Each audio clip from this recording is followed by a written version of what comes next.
মন্তব্যকে কেন্দ্র করে যে পরিস্থিতি তৈরি হয়েছিল তাতে সরকারের যে অবস্থান ছিল এবং মাঠে বৈষম্য বিরোধী ছাত্র আন্দোলন এবং নাগরিক কমিটি যে পরিস্থিতি হতে চলে গিয়েছিল বা একটা সাধারণ জনমত দীর্ঘদিন থেকে যেভাবে ছিল সবকিছু মিলিয়ে মনে হয় তাকে অপসারণ করা মুহূর্তের ব্যাপার ছিল, কিন্তু সেটা হয়ে ওঠেনি। এবং সেটা হয়ে ওঠেনি কেন এখন সম্ভবত আমরা সবাই জানি। তারপরও এই ঘটনার পরম্পরা একটু আলোচনা করতে চাই, এটা ইম্পর্টেন্ট আমাদের বর্তমানের রাজনৈতিক পরিস্থিতি বোঝার জন্য, এবং এর ইম্প্যাক্ট কি সেটা একটু আলোচনা করতে চাই। এটা আমাদের কি বার্তা দেয়? আমাদের নিশ্চয় মনে আছে জনাব শাহাবুদ্দিন চুপ্পু মানব জমিনের সম্পাদক জনাব মতিউর রহমান চৌধুরীর সাথে একটা ব্যক্তিগত আলাপচারিতায় শেখ হাসিনার পদত্যাগ পত্র নিয়ে বলেছিলেন তিনি নিজে পদত্যাগ পত্র দেখেননি, তিনি নিজেও সেটা খুঁজছেন। জনাব চৌধুরী সেটা তার একটা লেখার মধ্যে পাবলিশ করেন। এটা নিয়েই তারপর তীব্র বাদানুবাদ বিভিন্ন পর্যায়ে ছড়িয়ে পড়ে। সবচেয়ে কঠোর বক্তব্য দেন জনাব আসিফ নজরুল, আইন উপদেষ্টা। আমরা খেয়াল করেছি তিনি রাষ্ট্রপতিকে মিথ্যাচার করছেন বলেছেন এবং সেটাকে শপথ ভঙ্গের শামিল বলছেন। এটা শুধু ডক্টর আসিফ নজরুলের ব্যক্তিগত মতামত সেটা নয়, যেটা সবচেয়ে জরুরি কথা আমরা পরবর্তীতে দেখলাম যে এটাকে নিয়ে রাষ্ট্রপতির যে প্রধান উপদেষ্টা যে প্রেস উইং তারা এই বক্তব্যটাকে এন্ডোর্স করছে এবং তারা জানিয়েছেন যে এটা প্রধান উপদেষ্টা মন্ডলী বা সরকারের বক্তব্য, সুতরাং তারা ডক্টর আসিফ নজরুলের অবস্থানকে ওন করেছেন। এই ইনস্ট্যান্ট রিয়াকশনের পর আমরা দেখেছি বৈষম্য বিরোধী ছাত্র আন্দোলন এবং নাগরিক কমিটি যৌথভাবে শহীদ মিনারে তারা অবস্থান করেছে। তারা তাদের বেশ কিছু কর্মসূচি দিয়েছিল, তার মধ্যে ছিল 48 ঘন্টার মধ্যে জনাব চুপ্পুকে পদচ্যুত করতে হবে, অপসারণ করতে হবে। আরেক গ্রুপের কিছু স্টুডেন্ট তারা বঙ্গভবনে গিয়েছিল, সেখানেও কিছু হইহট্টগোল শোরগোল হয়েছিল, কিন্তু শেষ পর্যন্ত কাজটা হয়ে ওঠেনি। কারণ আমরা দেখলাম এর মধ্যে বিএনপি দেখা করেছিল প্রধান উপদেষ্টার সাথে, এবং বিএনপি দেখা করে বেরোনোর পর বিএনপির দিক থেকে সিম্বলিকলি বলা হয়েছিল কোন সাংবিধানিক সংকট এই মুহূর্তে হোক তারা সেটা চান না। পরবর্তীতে আমরা জানতে পারি বিএনপির একজন নেতা জনাব সালাউদ্দিন আহমেদ, খুবই গুরুত্বপূর্ণ নেতা, স্থায়ী কমিটির সদস্য, তিনি ক্লিয়ারলি জানিয়ে দেন যে এই সরানোটার ব্যাপারেই তাদের আপত্তি আছে, তারা চান জনাব চুপ্পু এই পদে থাকুক। পরে বিভিন্ন ফলো আপ যে রিপোর্ট এসছে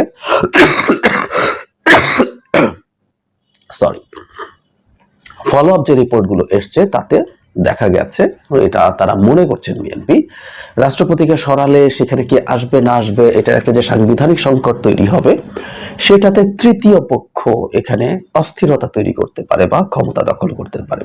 অর্থাৎ বিদ্যমান যে সেট আপ, বিএনপি এই সেট আপের কোন রকম কোনো পরিবর্তন অন্তত এখন পর্যন্ত চাইছে না। এরপর যেটা হলো, আমরা খেয়াল করেছি উপদেষ্টা পরিষদ আবার এটা নিয়ে কথা বলেছেন এবং তারপর একটা ব্রিফিং এ সৈয়দ রিজওয়ানা হাসান, সরকারের একজন উপদেষ্টা, প্রেস ব্রিফিং এ জানান যে তারা রাষ্ট্রপতিকে, তার কথা এটা স্পষ্ট যে তারা অপসারণের সিদ্ধান্তে আছেন, কিন্তু তাড়াহুড়ো করতে চান না, তারা রাজনৈতিক ঐক্যমত্য তৈরির মাধ্যমে এই কাজটা করতে চান। এবং তারা এটাও পরবর্তীতে আমরা পত্রপত্রিকায় দেখেছি বৈষম্য বিরোধী ছাত্র আন্দোলন রাজনৈতিক দলগুলোর সাথে এই ব্যাপারে তাদের আলোচনা করবে। এই হচ্ছে এখন পর্যন্ত প্রেক্ষাপট। কিভাবে দেখবো ইম্প্যাক্ট কি সেটা বোঝার চেষ্টা করি। প্রথম কথা হচ্ছে জনাব চুপ্পুকে অপসারণ করলে কি আসলে সংকট হতে পারতো, বা উনি থাকা কি খুব ক্ষতিকর হচ্ছে? আমি ব্যক্তিগতভাবে মনে করি জনাব চুপ্পু যেসব বক্তব্য দিয়েছেন বা তার আগেও, আমরা সব বাদ দেই, উনি সব বক্তব্য দেননি। উনি শেখ হাসিনা যেরকম মানুষ, তার যেরকম হ্যান্ড পিকড, যেসব কারণে তাকে ক্ষমতায় এই রাষ্ট্রপতি বানানো হয়েছে, সবকিছু আমরা যদি বিবেচনা করি তাহলে এটা খুব স্পষ্টভাবে মনে হতে পারে যে এইরকম শেখ হাসিনার এত ক্লোজ কোনো মানুষ শেখ হাসিনার পালিয়ে যাওয়ার পর আমাদের সরকারের বা রাষ্ট্রের সবচেয়ে বড় পদে থাকার কথা না, তার নিজ থেকেই চলে যাওয়া উচিত ছিল, কিন্তু সেটা তো হয়নি। তিনি থাকলে অনেক ক্ষতি করে ফেলবেন, তিনি এই অর্ডার দিয়ে দিবেন, সেই অর্ডার দিয়ে দিবেন, মানে আমার কাছে এইগুলো কখনো যৌক্তিক মনে হয়নি।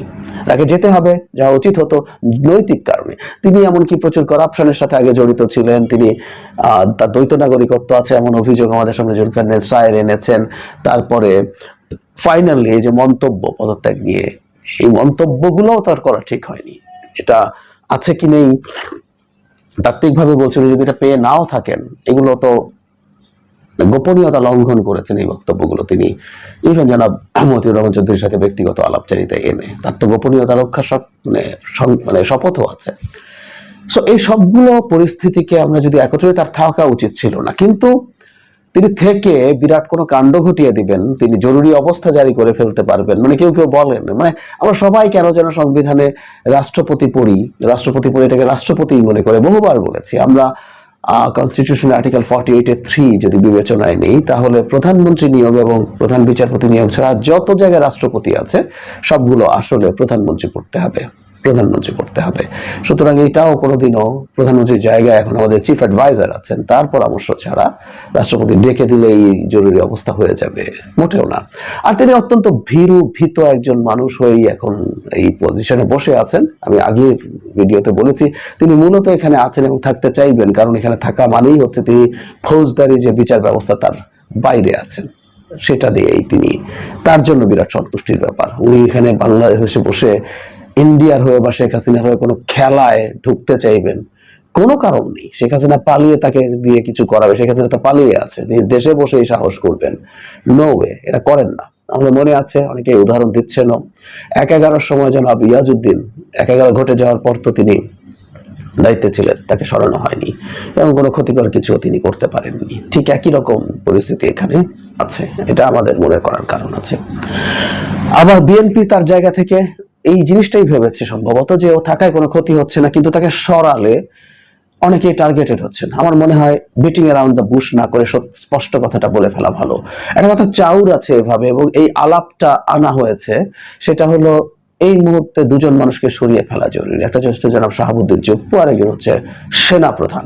আমি ধারণা করি বিএনপি মনে করছে চুপ্পুকে যদি সরিয়ে ফেলা হয় তাহলে সেনা প্রধানকেও পাল্টে ফেলানোর সম্ভাবনা থাকবে। এবং আমি আগে একদিন বলেছি, এটা বিএনপির অবস্থান কিনা জানি না, আমি সেনাপ্রধান সম্পর্কে বলেছি যে আর কে কোন জেনারেল কত ভালো আছেন কি আছেন আমরা আসলে সেটা খুব ভালোভাবে জানি, কারণ তারা টেস্টেড হননি। জনাব ওয়াকার টেস্টেড হয়েছেন, তিনি যে পরিস্থিতিতেই হোক, যে প্রেক্ষাপটে হোক, তিনি শেষ পর্যন্ত জনগণের পক্ষে অবস্থান নিয়েছেন, শেখ হাসিনা বা ভারতের পক্ষে না। সুতরাং জনাব ওয়াকার এই দায়িত্বে থাকা অ্যাপারেন্টলি বিএনপি মনে করেছে ভালো, সে কারণে সম্ভবত বিএনপি রাষ্ট্রপতির অপসারণ করে সেরকম কোনো পরিস্থিতি তৈরি হতে দিতে চায়নি। এখন কিভাবে দেখব? আমার কাছে এই সব সংকটের মধ্যে একটা পজিটিভ জিনিস যেটা লাগছে, সেটা হলো সরকার বাস্তবতা বুঝে, প্র্যাকটিক্যাল পরিস্থিতি বুঝে ঐক্যমত্য নিশ্চিত করার মাধ্যমে সিদ্ধান্ত নিতে চাইছে।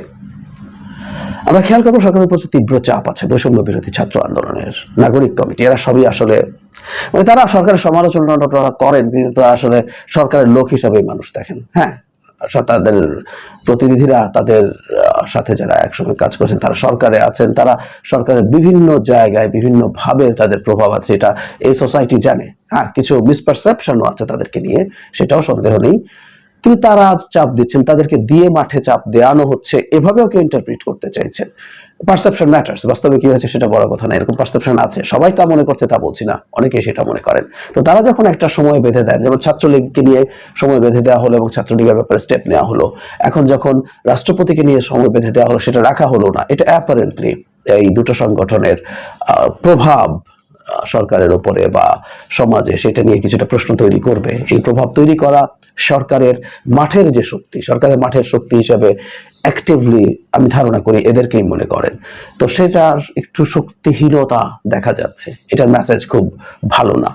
কিন্তু আবার এদিকে এটা ভালো ব্যাপার, সেটা হচ্ছে সরকার মতৈক্য নিশ্চিত করার মাধ্যমে রাষ্ট্রপতি পরিবর্তন একটা খুব বড় গুরুত্বপূর্ণ সিদ্ধান্ত, সেটা তারা মতৈক্য সৃষ্টি করার মাধ্যমে করতে চান। বিএনপিকে এনে, মূলত বিএনপি আর অন্যান্য পার্টি আছে, জামায়াত আছে, গণতন্ত্র মঞ্চ আছে, তারা তাদের অবস্থান আলাদাভাবে বাইরে থেকে বিক্ষিপ্তভাবে কিছুটা জানিয়েছে, কিন্তু বিএনপির মতো এত বড় স্টেক হোল্ডারকে বাদ দিয়ে এত বড় সিদ্ধান্ত নেওয়া তো আসলে খুবই কঠিন এবং উচিত না আমি মনে করি। এবং সরকার সেই কাজটা করছে, এটা একটা খুব ভালো লক্ষণ যে ভবিষ্যতেও আমরা মনে করি যে এই সরকার যা যা করতে চায় এই কনসেনসাস নিশ্চিত করার মাধ্যমে করবে। কারণ বিভেদ থাকলে, মানে আমরা কি করছি তার চাইতে বড় কথাটা, এই কথাটা আমি প্রায় বলছি, বিভেদ থাকলে সংকট হবেই। খুব ভালো কোনো পদক্ষেপ যদি মেজর ফল্ট লাইন তৈরি করে আমাদের সমাজে, আমাদের রাষ্ট্রে, সেটা আমাদের জনমতের উপরে, সেটা দিনের শেষে খুব এফেক্টিভ হবে না।